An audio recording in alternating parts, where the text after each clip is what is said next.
Welcome back to the Ed Morrissey Show podcast. Joining us again, Greg Roman from Middle East Forum, meforum.org is where you can find that. Lots of great material there. In fact, their page today at meforum.org, the very first thing on the thing is not something we're really going to talk much about, but it's an intriguing question. Is Mohammed bin Salman an ally or an adversary? And I think that's a fascinating question that hasn't gotten a lot of attention, but this is the type of thing that you find at Middle East Forum. And Greg Roman joins us today to talk today about Iran, who has definitely been an adversary to the Saudis, and obviously an adversary to us. But you might have to go to the foreign press to find out that Iran is racked with protests now, really across the entire country. Those protests are intensifying. At least one human rights group says there's been 36 people killed, 2,000 people arrested. Greg, what are you hearing about what's going on in Iran, and how significant is this? So to understand the significance of it, you got to go back to the beginning, which is not in the end of December. If we look at the current sort of chain of events of where we got to today on the 11th day of the protests, 29 out of 31 provinces across the country having active demonstrations. Even instances on social media last night showing those who were responsible from the police for stopping the protesters join the protests and move forward hand in hand against the regime. But you got to go back to 2009 to get this, because each element of what's happening in the protests right now is sort of this perfect storm of a mix of the 2009 democracy protesters and the Green Movement, the 2019 economic protests, the 2022 Women Life Freedom protests, and even a little bit of the unique combination of the pre-Iran-Israel war in the middle of June, where we saw truck drivers stopping their rigs all throughout the country about 6 months ago. So if you take 7 months ago, so if you take those elements, those who want to have a more democratic Iran, those who want a more liberal Iran, those who are against the social morality codes, those who are sick of having the highest inflation globally, the worst undervalued currency in any history in Iran. And that brings you to December 27th, 26th, 27th, when the protests start. And it's not the students who go out to protest. It's not the ethnic minority groups. It's not women who are afraid of the way in which the morality police goes after them. It's the same group that started the revolution in 1979. Those called the Bazaristas, those who are running the sort of middle management of Iran's barter economy in the Grand Bazaar in the middle of Tehran, where everyone does their shopping, sort of the Middle East shuk, if you want to call it that. They're the first ones to go out, and other people don't join them until it gradually gets bigger and bigger. So this metastasized. It's not something that just blew up overnight. It's been gradual. It's been really gaining steam. And yesterday, the most significant announcement was that the first major umbrella organization of minority groups, the 7 Kurdish political parties that represent Iranian Kurds in the diaspora and coordinate the opposition in northwest Iran, announced they were joining the strike too. So it's really a fascinating evolution to see this day after day, little bits of Iranian society joining, whether it's people who are dissidents within the Islamic Revolutionary Guard Corps, the way that the cabinet and the Iranian government's dealing with this. We are starting to see the biggest protest movement in Iran since the revolution in 79. Yeah, I wanted to ask you about the bazaar, right? Because I think that people understood the Iranian Revolution in 1979, that put Khomeini in charge, as a theocratic revolution. It really was much broader than that. The theocrats took charge, but this was a reaction against the Shah of Iran. It was a reaction. It was an economic reaction as well as a political and theocratic reaction. I'm talking about 1979 now. And that's why this is significant, that this is really the first time that the merchant class, I guess you could call it, has been pushing back against the regime to this extent. I mean, I'm certain that they've been unhappy, but the IRGC has been trying to keep those people at least on side through all of this. this is something different. This is a real advancement in the unrest that's been taking place over these past cycles that you mentioned, 2009, 2019, 2022. This is different, and it's more intense as a result. It's different with the Islamic Republic, but it mirrors 120 years of Iranians getting into economic doldrums and then letting those who were involved in the unofficial economy lead the revolution against the stagnant political class. In 1905, when Iran first adopts a constitution in 1906, it starts in the bazaar. With Mossadegh in the early 50s, it starts in the bazaar. In the Islamic Revolution in 79, it came from the bazaar. And now it looks like it's also coming from the traders class. And that is quite significant because it could go all the way. The reason why this is interesting, by the way, is because this is really the safety valve. We've talked about this in terms, not you and I, but I've talked about this in terms of Turkey, right? Which was that the military was always the safety valve, right, against Islamism. Now, it's not any longer because Erdogan managed to defang the military prior to their attempt to do what they always did. You know, the Ataturk model was that the military was the guardian of secular Turkey, and that if anything got too out of sorts, the military would take over and then hold elections again, clear the field and hold elections again. This is sort of the Persian Iranian safety valve, is this merchant class. They're the ones who, more or less, for better or worse, chart the course of the country. And one of the reasons why that is because democracy isn't very well established there anyway, hasn't been. So they don't really get a chance to have changes of direction through elections. But this has been a fairly reliable, as you put it, for the last 120 years, it's been a fairly reliable safety valve, and it looks like it's about to pop off again. And I think that the same symptoms of the regime, whether it was the Shah, whether it was those who were seeking the transition to the Pahlavi dynasty, whether it was, sort of the communists back in the early 50s that were really trying to find control until the CIA stepped in, is also emblematic of what's happening today in 2026. The economy is sputtering out of control. People are sick of the repression of the secret police. In this case, it's the Basij, the Islamic Revolutionary Guard Corps. They don't like the specter of having hereditary rule come to the change in power of when Khamenei dies and him trying to align his son Mujtaba Khamenei, the Ayatollah's son, taking over. And we see that that's happening right now in terms of the way in which the dominoes are being led to fall for this potential succession. So everything that the Iranian people, both Persians and minorities, find anathema on a generation by generation change in power is really now starting to come to a head. And I think that they're not looking for the West, for the United States, for Israel, other countries to do the job for them. They're just allowing a certain amount of expression, saying, we'll do this ourselves, but we need your support from the outside. Don't send fighter jets, but give us international backing for the move that we have to make against the Ayatollahs. Well, I think that's a tricky prospect. And so I'll go back to 2009 as sort of what not to do from the other direction, right?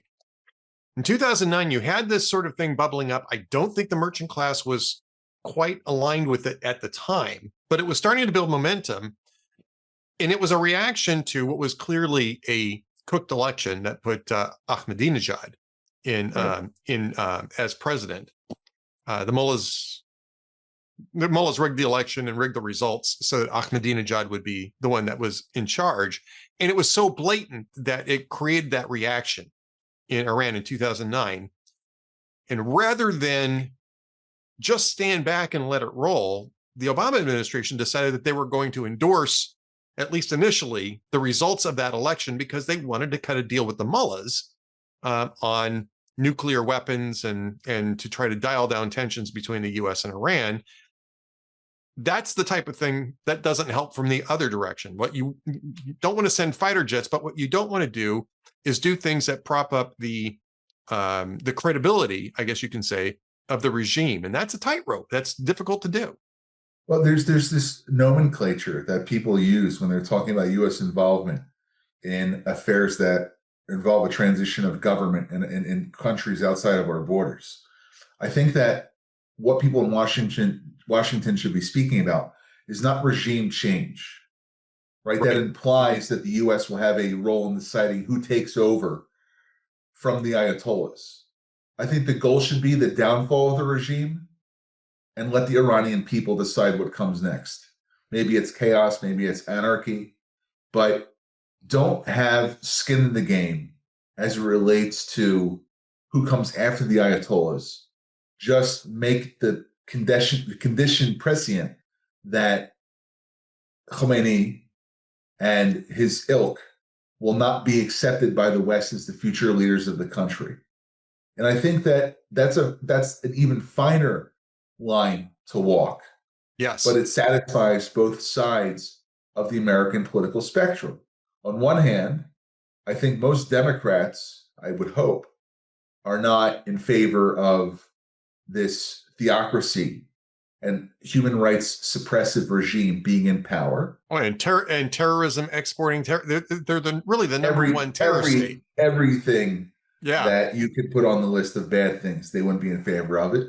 But at the same time, they're not asking the United States to choose a successor. Like if you remember Shalabi and Iyad Alawi going into Iraq. Yeah. Or if you had the Loya Jirga and the failure that was Afghanistan. And then on the other hand, Republicans who are saying that America first means America not being involved. But frankly, if you look at this hot streak that the president is on, you find yourselves in a situation where he could fell the leader of the regime and ask for the condition prescient to be, you better choose somebody better than the one that was leading you into the seventh circle of hell for the last 35 years. So it's an interesting calculus to look at. It's an interesting calculus to look at. And it's kind of interesting that Donald Trump is the person who's in this position because he's not necessarily known for nuance, right? And certainly he hasn't exhibited it in Venezuela. Now, this is really where our attention is going to be focused. But Venezuela is tied to Iran. I mean, you and I talked about this last time we talked. Hezbollah is dug in deep in Venezuela. Getting Maduro out of there is an attempt to get the regime out and dig out Hezbollah. It was a huge blow to Iran to have Maduro fall. Not just Iran, by the way, but also Vladimir Putin. There's all sorts of different reasons for this. It's not, people talk about that being about the oil. Well, oil is part of it. As one person said in the streets of Caracas, what do you think the Russians and the Chinese were here for? We float on oil, we know. But it's really more about security in this hemisphere, especially in regards to Hezbollah and Iran. So he has already sort of knocked one strut out underneath this regime at the same time that they're having this really existential crisis now, the regime is in Iran. And that is probably enough at the moment, I think, under the formula that you just laid out. That would probably be enough. We probably don't need to go too much farther than that. However, Donald Trump has said that if the regime starts using violence against the protesters in the street, that we are going to intervene. Is that too much? Or is that something that the protesters would really like to see rather than get mowed down in the streets? There's already estimated 36 people dead as of right now. CBS News reported this about an hour or two ago before we started talking. I think what the protesters are looking for is the U.S. to act as a regime demolition expert, trying to get a controlled implosion of the structures which have been suppressing the Iranian people since 1979. Yeah. There's ways to do that. You can have targeted relief on sanctions. You could encourage U.S. economic advisors to come to areas that protesters may gain control of to help with civil affairs. And they can do that over the internet. They don't have to do that by way of being on the ground. You can have cyber attacks, information warfare. You can find ways in which to intimidate through tailored deterrence. Just like they're doing in Venezuela right now. They are picking individual members of the Venezuelan cabinet, giving them phone calls and saying, you better do this or else. And that could also be done communicating to the Iranians. And insofar as it relates to giving the protesters support, it's not about building a hermetic seal around them and asking the regime not to fire upon them, but it's about making enough public pronunciations that this very, very targeted deterrence that goes against those who are still in power. For instance, the Iranian army, which is 3 times the size of the Islamic Revolutionary Guard Corps. I really think if you take out the equivalent of 3 and 4-star generals, I don't mean take out by assassinating them, but getting in touch with the brigadier generals, people who are responsible for regional security, their border security, not the missile force, not the nuclear force, not the assassins, not the suppressive bodies of the Basij, which reports to the Iranian Interior Ministry and the special police, but your everyday conscripts. And you make efforts to say, we understand that we don't want to see the government of Iran fall. We want to see everything that relates to the strictures of the regime, which shapes it ideologically, be removed. Sort of the metastasizing of this project has to be brought back. You have to find a way in which to get very aggressive to make it malignant. And then after that, you can reshape something. It's not from 0, but maybe it's from 80%. And if the protesters are able to find something like that, wherein they know they're going to be able to pay their taxes, they're getting their water, their electricity, sanctions are off, maybe the oil starts flowing again. There's even an organization in Washington called NUFTI. You may have had Cameron from their organization on, the National Union for Democracy in Iran. They have 99 projects that are ready on day 1 when the Ayatollah is felled for what they call the Iran Prosperity Project. So there's groups like mine that are very much focused on resetting the clock on the regime to day 0. And there's other groups that are focused on the day after. But I think it's important to get to the point where you have a possibility of a day after. And right now, we're not there. And I don't think this is a process that, 2 days from now, the Ayatollah is killed, assassinated, flees to Moscow, goes into a bunker, loses control. Not happening overnight. We're going to look at a multi-month, maybe even multi-year effort to really reinvigorate the Iranian people to get them where they have to go. And it might go to civil war, it might go to anarchy, it might go to chaos. But frankly, for the West, which has to worry about proxies, nuclear programs, and missiles, those 3 things are removed from the board if they're able to do this the right way. Right. Now, we kind of did that a little bit. We've had some success doing that in Syria, right? With I can never remember his name, but Ahmad al-Shara. Yeah. We had some success. We reached out to him. We did some targeted sanctions relief. We got him to sort of crowd out some of the radicals that were causing trouble with Israel down in the southern, indirectly with Israel, but with the Druze in the southern part. Province. Yeah. So we were able to lean on him to do some of that stuff in exchange for doing this, and in part because Sharad wasn't really our guy, but he's just the guy who ended up on top, and we had to deal with it realistically. But you mentioned, he's not, Khamenei is not going to go to Moscow tomorrow. There have been rumors that he's already prepped this. I know that you must have seen this, right? We got the 20 people that were going to fly out of here. And you have to take a look at what happened to Maduro in Venezuela, who was urged publicly by Alexander Lukashenko to come to Minsk for retirement and didn't. And, at the same time that the U.S. was doing targeted sanctions relief on Belarus, was clearly trying to engineer a safe pathway out of Venezuela for Maduro so that we could get this thing resolved. He kept refusing. We did what we did. I mean, how much of an example is that for Khamenei, who saw Assad make it to Moscow and saw Maduro end up in the Southern District of New York facing a federal indictment? Here's the difference between Maduro, the kleptocrat, Assad, the autocrat, and Khamenei, the ideologue. Yeah. Because they each have different regimes. And what I'm afraid of is if Khamenei goes, Iran turns into a zombie regime where they're able to have the assembly of experts, 84 Ayatollah-level clerics who decide their successor. They have 3,000 people in the Guardian Council.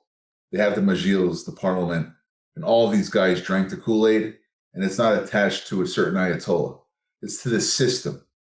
And the Yeah. revolution in Iran, the uprisings in Iran, has to be systemic to replace the Islamic Republic.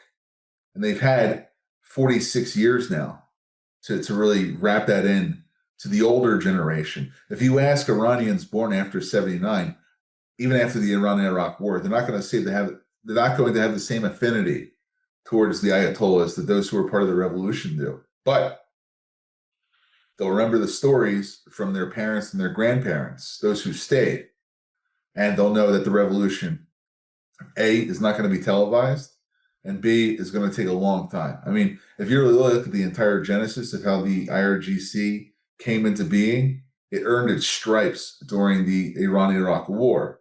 Right. But it was based on this neighborhood organizing committee of a committee of 3 in each mosque across Iran, which was the infrastructure that Khomeini was able to get when he came back from Paris in 1979. And you made the point earlier, it wasn't just the Islamists. It was the communists, socialists, the MEK, Democrats, anti-monarchists, Republicans, that all were part of the initial outlay of governing the post-revolutionary Iran, but it's the Islamists who consolidated power. So if he goes, 2 ways largely to contextualize this. 1, the regime continues on life support, but there's people that are vying for the empire he's built over the past 36 years, which controls about 42% of the Iranian economy. Right. It's not like you're going to just inherit a $300 billion effort because, your friends chose you. The other way to go about it is, like I said beforehand, countries like the US, Europe, even Russia and China have a part in this because they still want to be able to obtain Iranian oil. They have a controlled implosion. They condition sanctions relief on reform in the country, but they don't dictate how the Iranian people do it. All right. Last question, because I know we got to get you out of here. You've got other people want to talk to you because you have all this great expertise. You talked about Nafti. I've been in contact with people at the NCRI. We've talked about this before, the different players here who aren't really great at working together, integrating to a united front, if you will. First off, has anything changed here? I mean, you got the Pahlavis, you got the NCRI, you got Nafti. Has anything changed in how they're working together at this particular moment?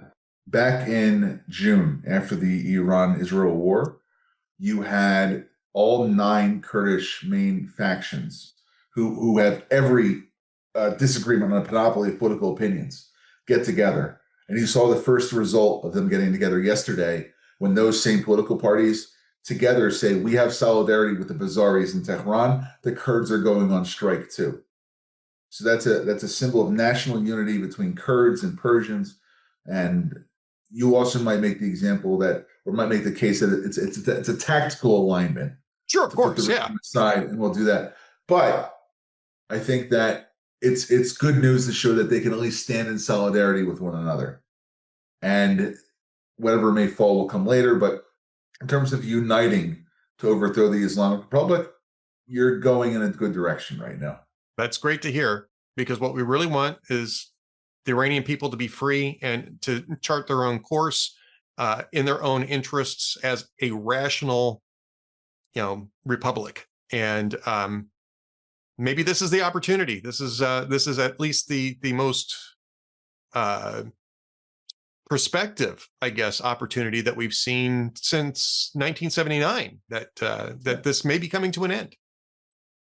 People should be paying attention to what's going on. You mentioned this at the beginning of the interview, but every day, 4 or 5 articles coming out on everything dealing with Iran. meforum.org, Middle East Forum, all social media, Instagram, Twitter, LinkedIn, Facebook. If you want to know what's going on in Iran, visit our social media pages or visit our website. It's up to date, even to the minute sometimes. Excellent. Well, Greg Roman, thank you so much. Always great to talk to you. I got to get you out of here. You got another interview to get to, but thank you so much for being with us. meforum.org. Go check that out. Thanks, Ed.